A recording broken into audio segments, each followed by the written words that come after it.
Hi, hi everyone. This is Teresa Aker from Success Diaries with Teresa Aker. I'm bringing to you today a lovely lady named Dana. She has a heartfelt story to tell you. And when I did Success Diaries, I wanted to bring you stories of people that have overcome adversity and perhaps hardships and how they overcame them. I actually record all of my episodes, and Dana is here to talk to you. So you'll be able to see it all on social media. And when we come back to asking questions to Dana, you'll have a chance to get in contact with her after. So, hi, Dana. How are Hi. you? Hello. Thank you so much for having me as a guest on your show. Thank you. I appreciate you. I'm so excited to have you, Dana. Thank You you. had a very heartfelt story, and I am thrilled that you will come and talk to the audience about your story. I know it had to do with your brother. I wanted you, would you actually hold up your book for us for a moment? Mhm. So it's called The 5 a.m. That's your book, 5 a.m. And the book you're going to tell us all about, Dana. So why Mhm. don't you go ahead and tell us why you wrote 5 a.m.? Yes. Again, thank you so much for having me on your My pleasure. show. I really appreciate you having me as a guest. This is my very first book I published just around Christmas time, last December. And it is dedicated to my brother, my beloved little brother. I had only one little brother who unfortunately passed away. I lost him to suicide in 2019. And the first year, of course, was just grieving 24/7. It was very heavy for me, very, very big tragedy. But towards the first year anniversary, I felt like I really wanted to write poetry again. I used to write when I was in high school, but after high school, I kind of stopped writing altogether because I was busy with my life and pursuing my other career, different careers. So when I was posting my poems on social media, just sharing with his friends and my family, some of his friends actually reached out saying, "Why don't you publish your poems, like in a book kind of thing?" Because they saw that I would write. But that was my personal way of healing. I just found poetry very healing for me because I was able to process the strongest and very heaviest emotions, like guilt, like not accepting what happened, like my, I guess, issues with God and prayers that were sent and were not answered, all those things. So it was very heavy topic for me. So I found that putting them in poetry and writing helped me really to process my grieving. I'm not saying that I'm 100% healed, but it will take probably a lifetime. But this book contains, so I decided I will publish. It's very personal, but I thought if it helps someone out there, and I know it's been helping other people when I publish in different platforms. Like I became part of one of the writers groups on Facebook, and when I shared with other people, they found it very helpful. So here it is. It's called 5 a.m. The Silence After Goodbye. And actually, the picture on my book is actually it's a photograph taken by my brother Arman at the Caspian Sea, because we are originally from Kazakhstan. So this is the Caspian Sea. I use it as a cover for my book. Oh, it's beautiful. Yeah, it's a Dana, Caspian that's Sea. beautiful. Yeah, thank you. It's a Caspian Sea at the sunset. So I do mention about it that it's a picture actually taken by my brother. And so here's his Oh, picture there he is. here. Yeah, and I And also what's your included brother's name, Dana, again, please? his name is Arman. There we go. Arman, yeah. So I do write little stories about us, like Sure. between poetry, and also I included some of. He used to write poetry as well and write songs and perform even because he really loved rap music. So he Oh, did write some music. So I included some of his songs here and his poetry as well. And I even have QR code to the songs that you could listen on YouTube. And very I good. share very vulnerable, very deep story about the whole journey. Like, so you will find even some of his screenshots, the text to me, like some of his last text to me, as well as some pictures. And yeah, just journey of healing and grieving and healing, I guess that's what it is. Dana, thank you. Thank you so much. And we'll make sure that everyone is able to read that. So we definitely are going to follow up with that. Now, what I want to talk to you about now is when we talk about grief, and you've had tremendous loss. So we certainly are sorry for your loss. A lot of people have had loss. I certainly have lost people in my life that were very dear to me also. When we grieve, what I found through the counseling and the therapy that I got is grief is directly related to the love that you have for the person. So the amount of love that you have, the grief can be tremendously hard. Uh, Everyone's different, of course, but really it is directly related to the amount of love that you have for the person. And secondly, you mentioned the guilt side, and there is a guilt that unfortunately comes with the grief. And it's not because you've done anything wrong. It's just because the brain and the heart are trying to figure out what happened. They can't, the heart can't believe this person isn't in our life anymore. So the brain is trying to logically say, this is why it happened. So we Mhm. get that grief that and that guilt, the guilt because we are taking it upon ourselves Yes. to come up with a reason why the person's gone. And unfortunately, with suicide, that is a tremendously horrible feeling for the person who is left behind because they love the person and they can't imagine anyone they love so much to take their life. Is that not true? And I'm certainly not a professional, but that's what I learned from the professionals that I talked to. Yeah, yeah, me too. I went through the first year, of course, I went through very traditional like therapy. I did have a therapist that I would see every a week or so, and we did process a lot. And you're right, like I even used one of those quotes under his picture here that says grief never ends. You know, it's actually the price of the love which we it is a price we pay for love, you know. It That's what is a you price. exactly say, yeah. But you're right. So it all depends like on the connection, the special bond you had with person, and also especially when they go through. Like I didn't want to take away a lot of focus from the book what it is. So but I'm writing my other book which will have in depth the whole story of our story. So um like for he did feel comfortable with me to share that he had depression, and I tried to help him, and I tried to kind of go Sure. help him to with through that. But again, like because we don't have much knowledge, because we don't, like, yeah, we're not always prepared for these things. I mean, of course, and it's hard to know what to do and what not to do. That's what I mentioned in my poem as well. So then I felt guilt that I couldn't be present enough for him, and that I live in Canada now. So I feel even guilty for moving to Canada, being so far away from him and all those things. So what I found that when I chose to face those emotions and feelings and look in their eyes, that's when I felt like I could process my emotions. So like guilt was the strongest one. I will say the guilt was so heavy that it almost killed me. Because in therapy, what else I forgot to mention that my therapist also recommended some books to read and some like other things to like, so I had to be very creative in my healing. And some of the psychologists mention that survivors of suicide like us, not only that those who try to take their life, but also who survive the tragedy of losing somebody to suicide, we are at huge risk of taking our lives ourselves too. So we're at the risk of suicide ourselves.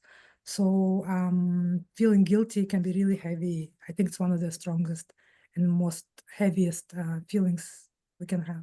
It certainly is, and I've been through it also. So I empathize with you and I understand that pain. I absolutely understand that pain.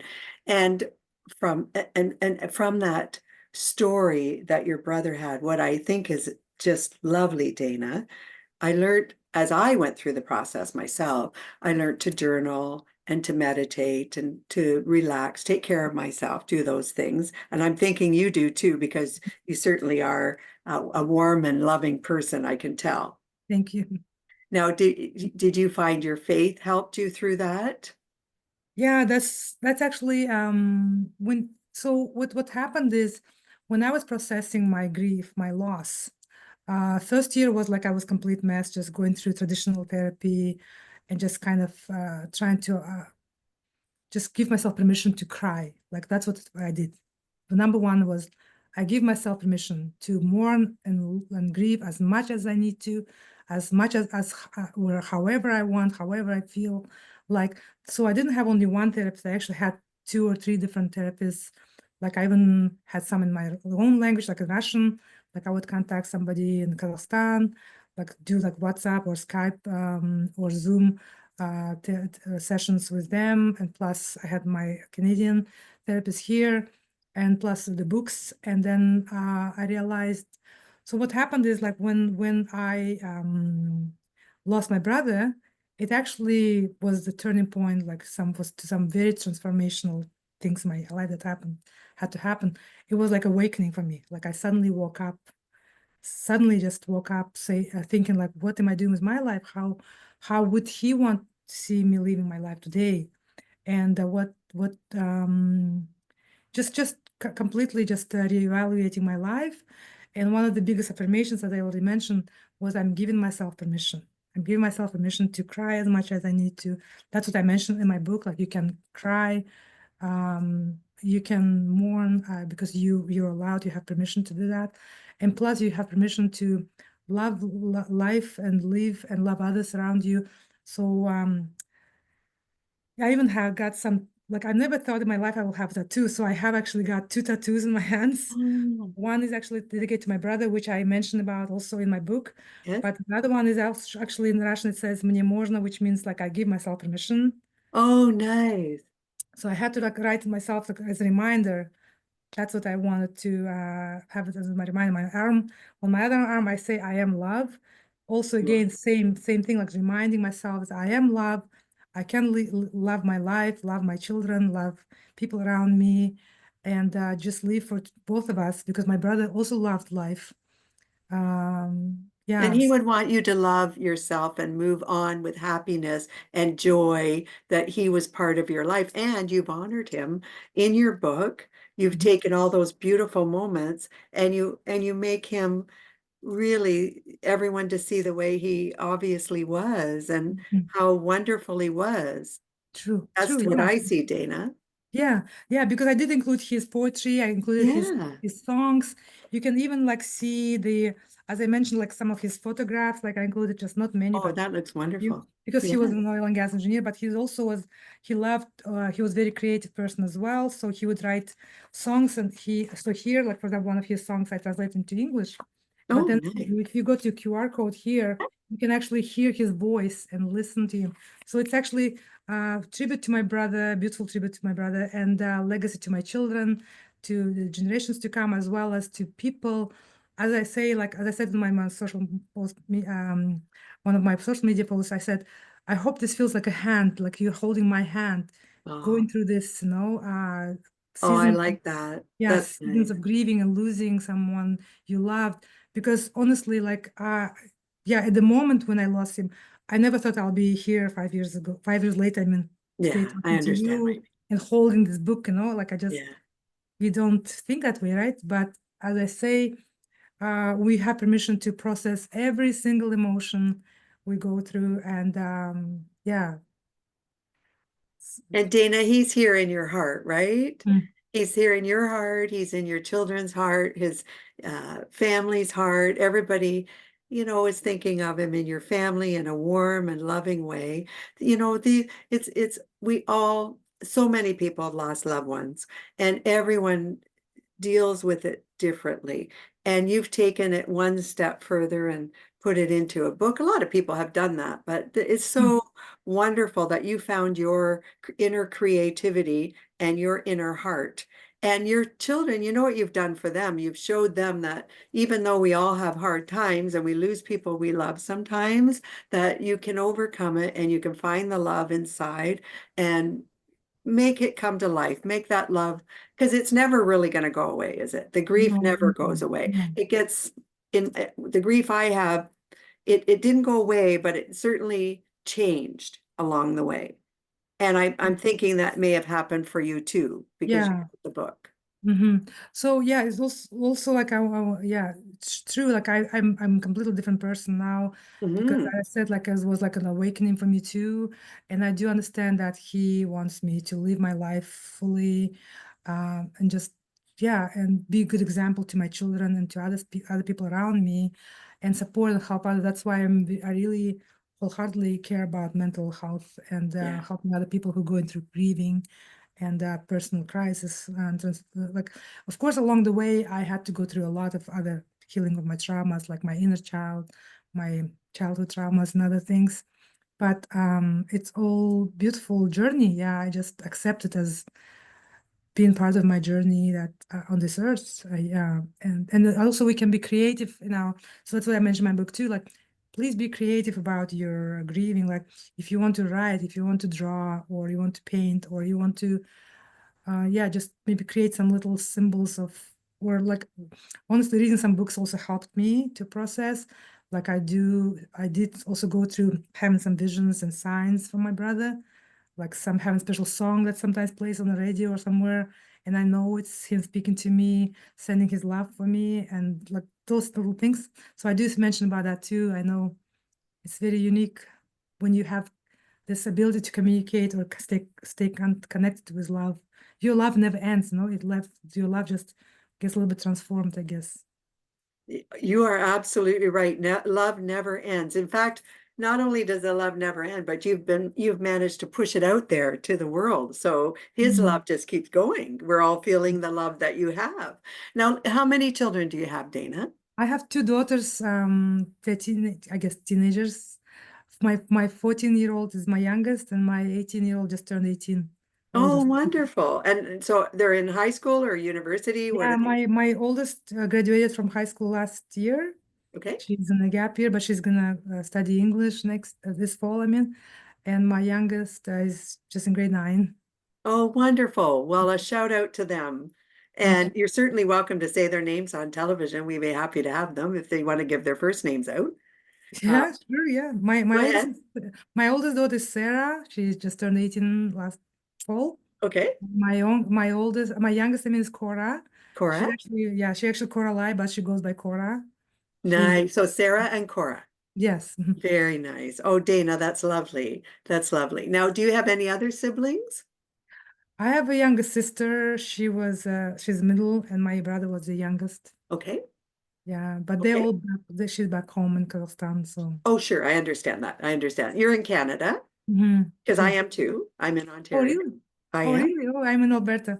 Alberta. Oh, beautiful, beautiful Mhm. province. Yeah. And so, oh, that's wonderful. See, we're spirits here in Yeah. Canada. But listen, Dana, you told me and you mentioned to us you have a new book coming out, Yeah, no, right? just started working. I mean, I Just started working a long time ago, but yeah, that's another thing. Like, I wasn't sure if I want to share my personal stories. You know, it's a huge stigma to talk about suicide. It's a huge stigma to talk about depression. So even like back home, like my family, my culture, my relatives will probably not. I mean, they don't support me in sharing it openly. But I believe when we are brave to share our stories, no, then we support each other, we help each other, we create that community that we need for each other, you know, that space, I guess, safe space we can be open about it. So many people cannot speak about suicide or feeling guilty or other things, right? So uh yeah, it's just I am writing. It's not coming out soon, but I am like in the middle of writing my other book, which is gonna have in depth the full story of like just growing up and like a different dysfunction as well, like not only family, but also the country, I guess, as well. So it's more in depth. I don't know how to explain this, but no, it will it's give good. That's your it will journey give from when deeper. you Yeah, were little. it will give a deeper, I guess, more raw, like unfiltered story about how we grew up, Sure. how family we had. Because honestly, when I went to therapy and I was sharing my story for the first time, I didn't. It was actually shocking for me, and I had to grieve not only my brother, but actually my family and my life in general because my therapist actually pointed out that it sounded that I grew up in a home with narcissistic personality disorder parents, with NPD parents, and I had no idea. I was thinking I'm growing up like everybody else, everybody's the same. Okay. So, and the trauma and the impact, like it kind of gave me more understanding, I guess. So I had to start learn more about it, read more about, listen, hear about it more. Like I had no idea. So that's the heaviness of that when you then grieving on top of grieving your brother, you're also grieving your family and the things that were destructive, for everybody. Yeah, we all have a filter, don't we? We see life the way we were brought up, and Mhm. so life is the way we see it, right? Yeah. So as you're going through that, all those deep emotions of all that growing up and all the lifestyle that you had and any other things that you had to overcome are definitely going to come to the surface when you're at those feelings. They're going to trigger all those other things, aren't they? I guess so, yeah. But yeah, it was heavy load, right? Because Yes. somebody I always say, like, I'm not comparing here anybody's loss, No, no, but no. yeah, I'm not. But still, I feel like sometimes I feel like why he wasn't like killed in a car accident, or why didn't he have cancer? Why he didn't get killed by somebody? Like it's just sometimes you feel like it would explain something, right?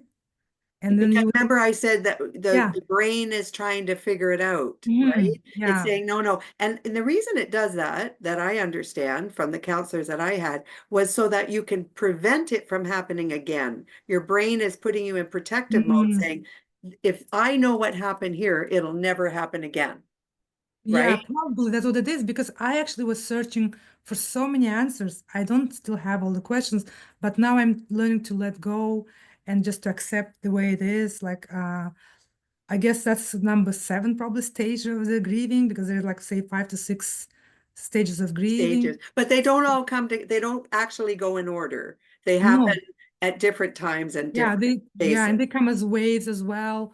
Yeah. But I'm saying that not only acceptance, but also like when you find that meaning, like what could it mean? No, like because it did. I know it's very sad to say that my brother passed away and it helped me, but it's just it's I know it's very hard to say that with those words, but it did actually some ways help me to reevaluate my life, to live my life now differently, to look at life differently. You know what I mean? It's just because suddenly what I'm saying is that when you finding that meaning that maybe he meant maybe it had to happen so I wake up and then I become a better example for my children so Right. their cycle is like broken, you know what I mean, like there's a vicious cycle of going like you feel like you trapped, but then I had to learn to love myself and I'm still learning, I'm still in the process of loving myself, accepting me how who I am, and also uh, creating that healthy I think healthy boundaries comes with when you have healthy self-value, like Yes. self-worthiness. When you feel like you're worthy, you're enough, being here present on this earth is already enough, then you don't have to even worry about boundaries because you know who you are, and then your boundaries kind of automatically comes with, I think that's how I try to teach my children too, like I hope I'm doing a good job as mom, but that's what I'm trying You're to. being a great mom. I Yeah. mean, but part of it, Dana, too, is unfortunately we all have a day that we're going to go. Everyone is going to have a day. We don't know how life is going to turn out, but we have to make the best of what we have for the moment that we're here, do we not? Yeah. And your children deserve everything in life that you could possibly give them, including your love. And I know you love them. I think you're giving them the gift of learning through adversity what you can do with that. So you're giving yourself permission to say, okay, a terrible thing happened to my brother and I loved him. I'm going to honor him in the best way I can and heal myself so that I can function with my children in a positive place. However, they're learning things too. They're learning that things Yes. are going to happen and how do you deal with it? And that Mm. emotion inside, how do we deal with the emotion? So you've given them some wonderful lessons. And now you can move forward in life. You become an author, which you wouldn't have before. You've Yeah. got your creativity going. You're going to write another book. And who knows where it'll take you? Maybe another year we're going to be reading another story that you have that has nothing to do with this. You may just Yeah. become a author, which Yes. is, it's just a thought. But you know, you're becoming a whole new person, and your brother would be so proud of you, Dana. Yeah. I know Thank he's you. proud of you. Yes, thank you. Yes, I do actually feel and sense his presence in my life. So I actually, it helped me to actually be more in tune with myself, like have like this understanding of who I am and Yeah, listen to my inner voice, inner God, you say, right? And that's what I believe when the Bible teaches about Holy Spirit, like God, Jesus leaves you, Holy Spirit. I believe that is our inner God, that's our inner voice. But somehow we never learned to be in tune with it, more, yeah, I guess. So now, so when you asked me earlier about my faith, yes, faith definitely helped us in some ways because I did ask people pray for him and I prayed for him a lot. And he also many times would reach out asking me for prayer. Um, but of course, when you're grieving and I did have that journey when I was actually questioning God, like, yeah. where have you been? Why haven't answered? Like, I can understand that. and why did you do this to me, kind of thing? Like, not in a bad way, but more like, how come I had so much love for this person, and then I was feeling so helpless, Yeah.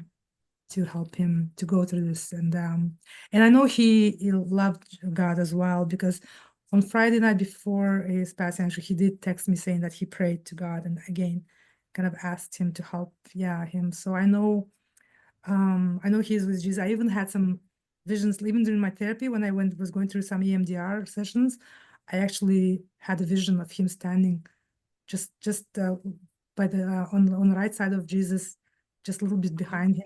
Yeah, oh, that's just, beautiful. just vision. Yeah, it's actually very, yeah, it's very, there's a lot to share, but I hope I'm sharing enough. I don't know how to say everything in one little You know interview. what? My heart is just full of love for you and your story. It really is. You just are, you've done a great job and you brought something forward that means so much to you. And you've given us a look into your brother's life that he's obviously a wonderful soul, that he just has so much love to give back to you and your family. Mhm. And like, I'm so glad you shared with us today. So Yeah, thank Dana, I know you have your book there. yeah. Would you come back and talk to us again when you have your next one underway?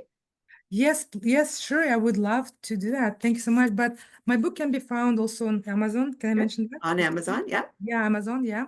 So it's available all over the world. So if you're in UK or US or Canada, just look up for the name 5 a.m. The Sounds After Goodbye by Dana Kurmasheva. And also I was gonna say, like, when you mentioned about love, like this is one of his notes that he sent me Okay, you by, have to read it because it'd be hard for the viewers to yeah. see that. I'm just saying that I included some of his like messages here, Yeah. like screenshots and translation. And look at this, all this emoji, like love, hearts. Oh, nice. That was from his message. From his message, yeah, I was just gonna say, Oh, like, I love it. he was very loving person. So He I did sounds share, it. I did share this. There was a lot of love from him and some of his letters to me, like his Yeah. birthday wishes and stuff. It does, yeah, he was very thoughtful and kind and very generous and loving person. Yes, thank you so much. I hope No, this my helps. pleasure. Yeah, I'm just hoping this book helps anybody who is going through the same because pain, like as I said, like it's very hard sometimes to process it and verbalize some of our painful emotions. You did a wonderful job, and you're going to help people who are going through it too. So it is on Amazon. I'm going to put everything on here, Dana. So Yes. no worries, so that all our audience is going to be able to get your book. I'm going to put your links on here. All the information we have to get a hold of you, I'm going to make sure it's on here as well. Dana, if somebody wanted to reach out today, what's the best place to find you? Ah, so there's a website I have. Okay. So it's Dana Kurmasheva at .com, Okay, I'll write that out on it there for Yeah, them. yeah. Also, there's a Facebook. I have a Dana Wild Tulip.